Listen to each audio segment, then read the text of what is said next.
అంతర్జాతీయ విద్యా ప్రమాణాలకు అనుగుణంగా మంగళగిరి మండలం నీరుకొండలోని ఏపీ ఎస్ఆర్ఎం యూనివర్సిటీలో కొనసాగుతున్న విద్యా విధానం ప్రశంసనీయమని ఆంధ్రప్రదేశ్ ఉన్నత విద్యామండలి చైర్మన్ ఆచార్య కె హేమచంద్రారెడ్డి కొనియాడారు.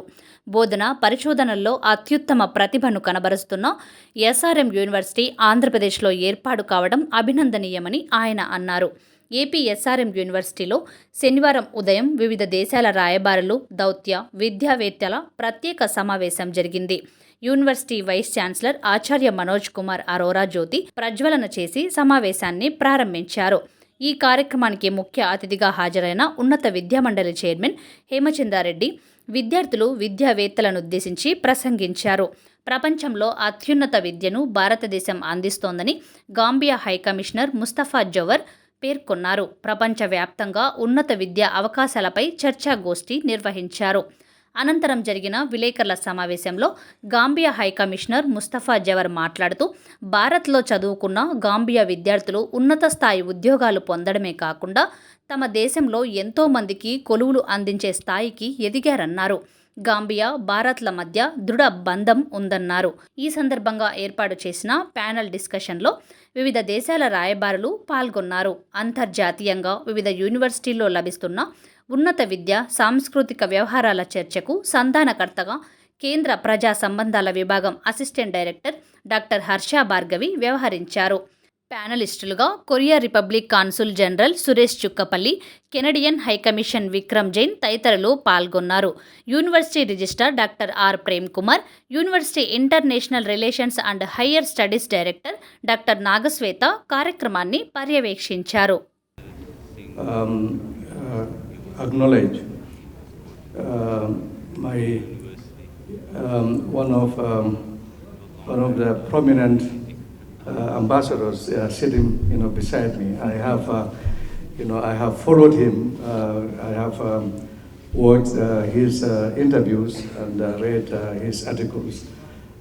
He is ambassador par excellence, and I am honored to sit beside him. Yeah.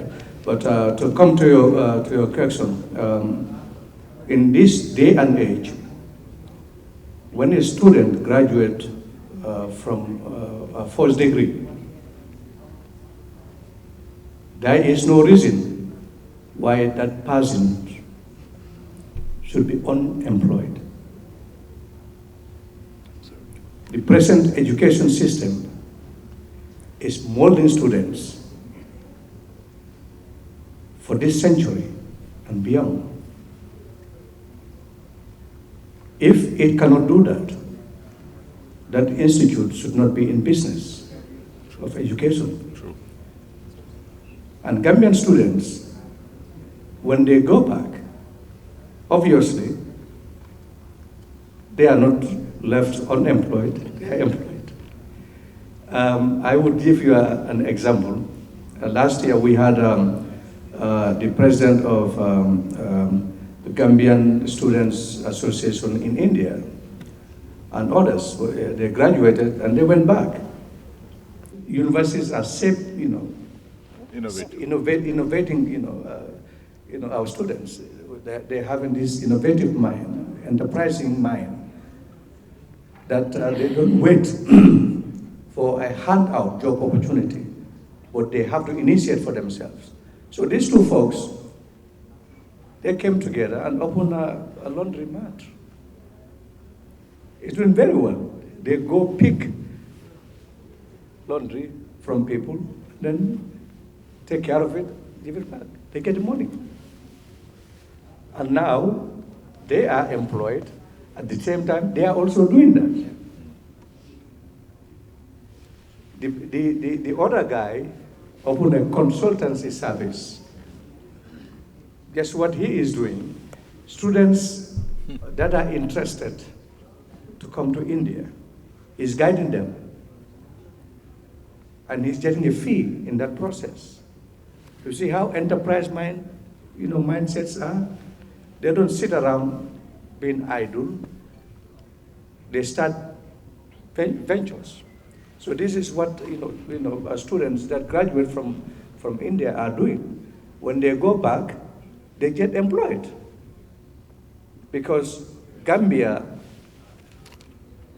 there's a perception, and it's a reality, that education system in India is one of the best. It's one of the best, and this is true. Even in the US, you go to these prominent universities, you find Indian students there. So some of those students, they come and teach here. So, your education system is one of the best in the whole world. Do you think anybody would come, get educated here, and go back home without being employed? It is impossible, practically impossible. The Vice Chancellor and this university, it is incredible, unimaginable. It is almost a miracle to have this institute at this stage within 6 years. That is by any means a tremendous achievement. And I think every one of us should be proud of them. Yes. Proud of the university. I have been to so many universities, but within 6 years to pull this out, 6,000 students, it's incredible. So thank you for that. But I must also thank the Indian government. Under their leadership, their presidency, G20, the Global South has a voice. I remember last December, when India took over the presidency, I was invited at the ICWA in Delhi for the launching, and I asked this question: the entire African continent, there is only one member of the G20, and that is South Africa. Egypt and Nigeria are observers. They have no voice. And economy-wise, Nigeria has the largest economies than South Africa. Where is the fairness? But thank God, the African continent, due to the leadership of this country, is going to become a member. African Union will be a permanent member of the G20. Now Africa is going to be fully represented. Very good. This is fair. We've been asking for this for so long. And also the skill, part, the training aspect you were talking about.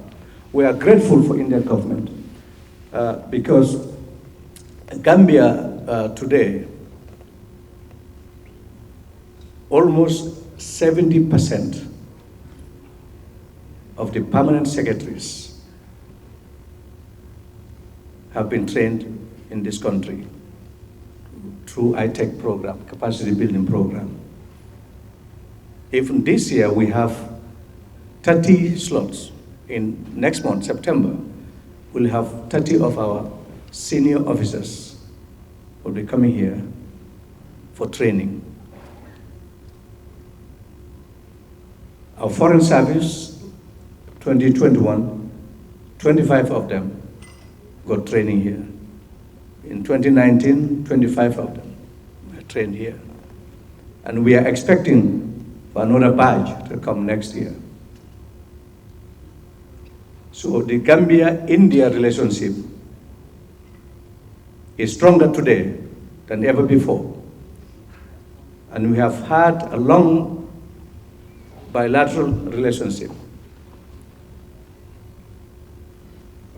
The reason why we are here today, the Gambian mission, we are here today, is because to strengthen this bilateral relationship, people-to-people connections. This is part of our job as diplomats. You cannot be an accomplished diplomat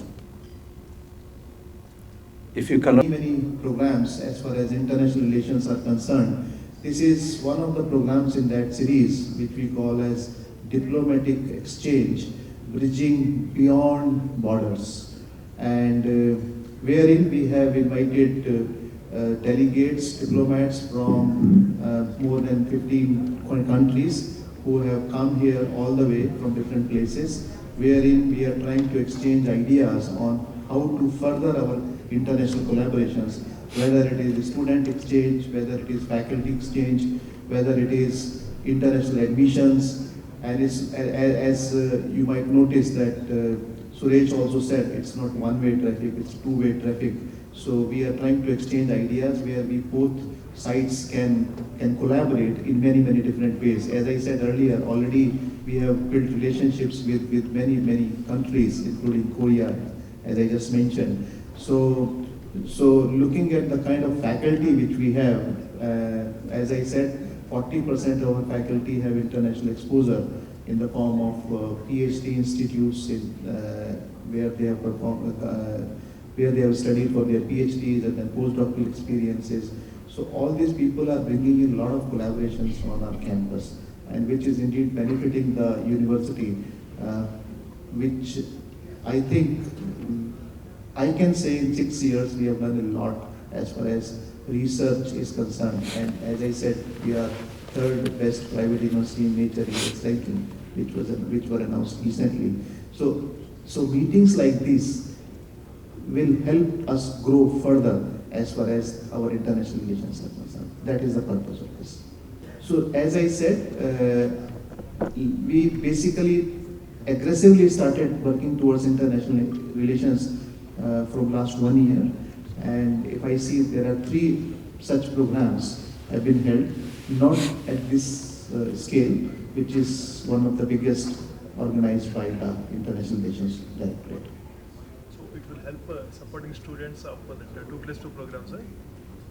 So it's a good question. Right now, as you know, that we are 6 years in, we have now become eligible for accreditation by NAC and other accreditation agencies. So now we are applying for that accreditation. So as soon as we get that accreditation, we will be eligible for starting 2+2, 3+1 programs. They have lots of international connections. Now, when they go to classrooms, already that flavor is there. When they do research, already that flavor is there. So all our students, irrespective of whether they are coming from Indian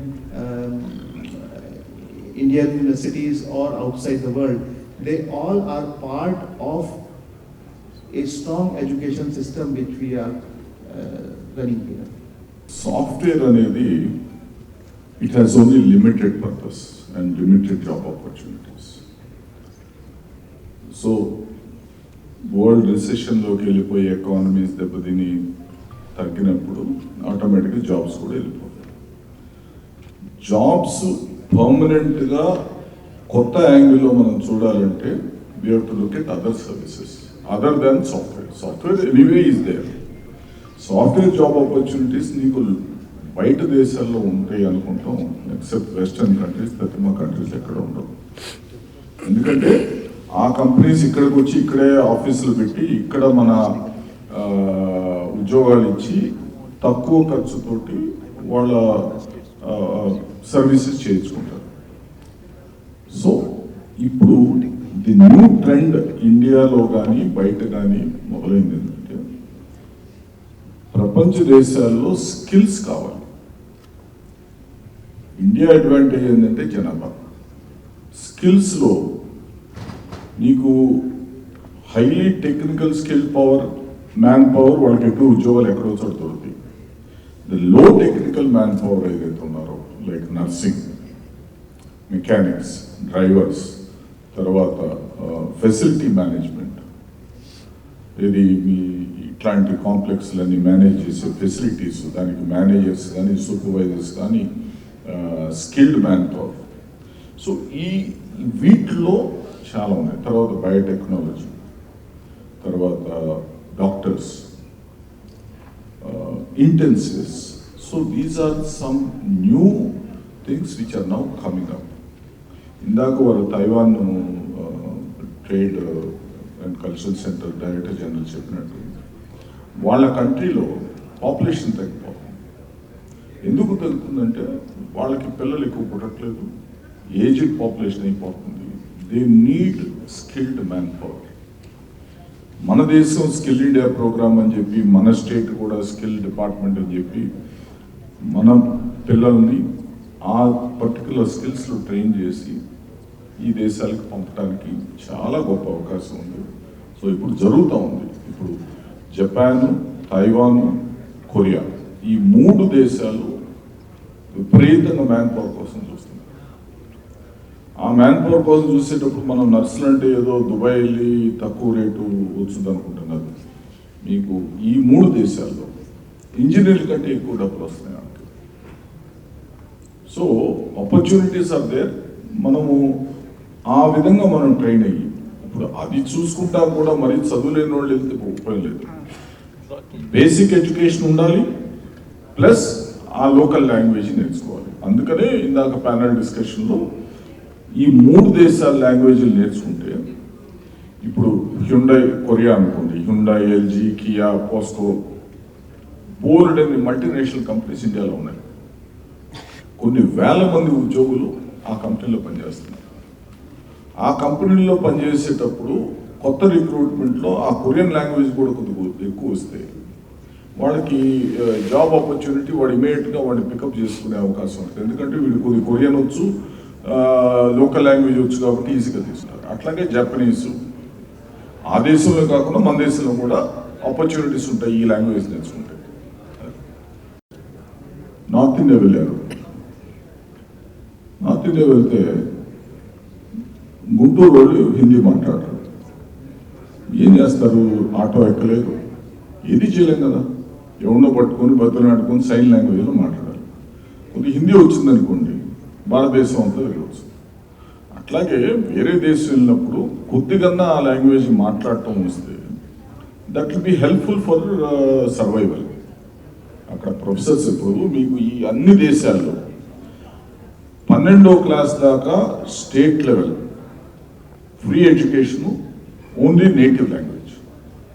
నువ్వు English లాంగ్వేజ్లో చదువుకోవాలి అనుకుంటే నువ్వు private స్కూల్లో పెట్టి విపరీతంగా డబ్బు ఖర్చు పెట్టాలి.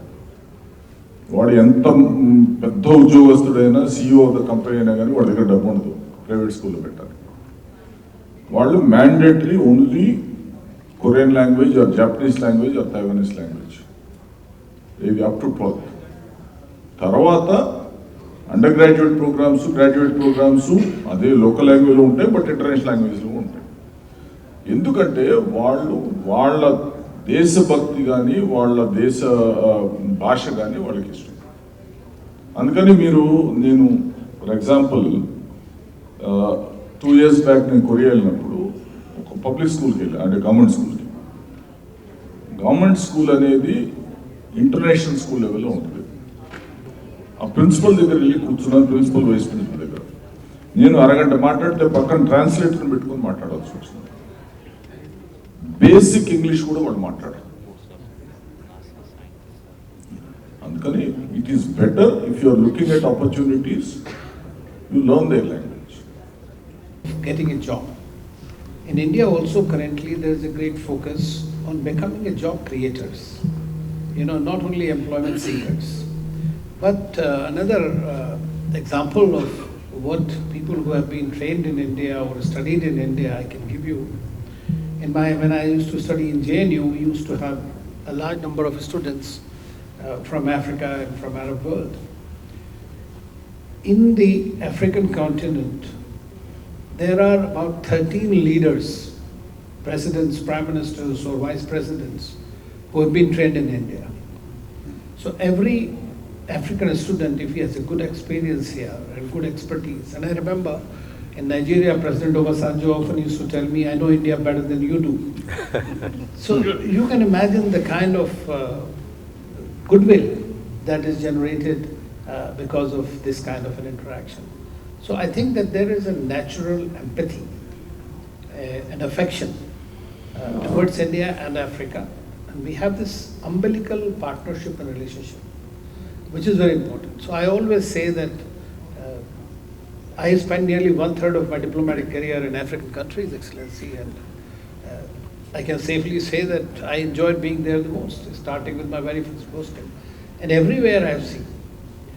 In Nigeria, they used to say that after the federal government, the president of the country, the Indian entrepreneurs and industrialists were the largest employers after the federal government. So that is the kind of relationship that we are looking at. And that's what has been happening over the years. The largest capacity building assistance since 1964. India started to 160 countries, from Eastern Europe to South Asia to Eastern Asia to Africa, all over. 160 countries, can you imagine? And out of which the majority has been going to Africa. So it's capacity building in different ways. So we need to make their experience as was done. And we have recently submitted a report from the Vivekananda International Foundation to the Indian government, Ministry of External Affairs, and the National Security Advisor, with about 57 recommendations, in which education, employment, the internship for African students also figure prominently, because they need to get that opportunity of work experience, and we need to make it into a dynamic partnership. Because Africa is the next best opportunity, which is there for everyone to be. If I remember correctly, two of the IITs are in fact establishing campus outside, but two Australian universities are establishing campus in Gujarat. Now, once these universities are there will be high competition, and that's what we want, so that our students get right kind of education here itself in our country. And I think because of these initiatives, this exodus will become low. But I completed their education at top universities. Hardly 5%. People who are going are not the top highly educated people. Not the top bracket. If the top bracket, then they'll get into Harvard and Stanford. But they are getting into the mediocre universities. Right? Why? So you should answer your question. All the top people who got educated in our top 100 or top 20 institutions, like Birlas, Pilanis or whatever, they are all here, they are CEOs of all our companies. So don't worry about how many people go. People who have money, they go. People who want to have better life, free air, no botheration of parents, they go, let them go. And they're sending money back. So it's good. The parents are happy here. Today you should understand a normal middle class, lower middle class employee in this country. His son or daughter is in the US, and they are giving the father and mother a better living. I recognize all dignitaries in your various capacities. I am called David Ochema.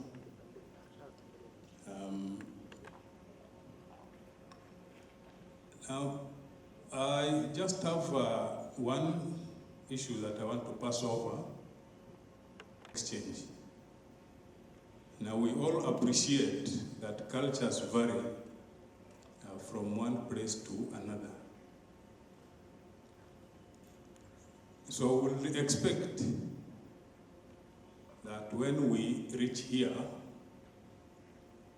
to do away with that culture. Time during the semester. So therefore, we were not able to hold any orientation program exclusively for our international students. But this year, we have planned 1 week of orientation for all the international students when the maximum cohort will arrive.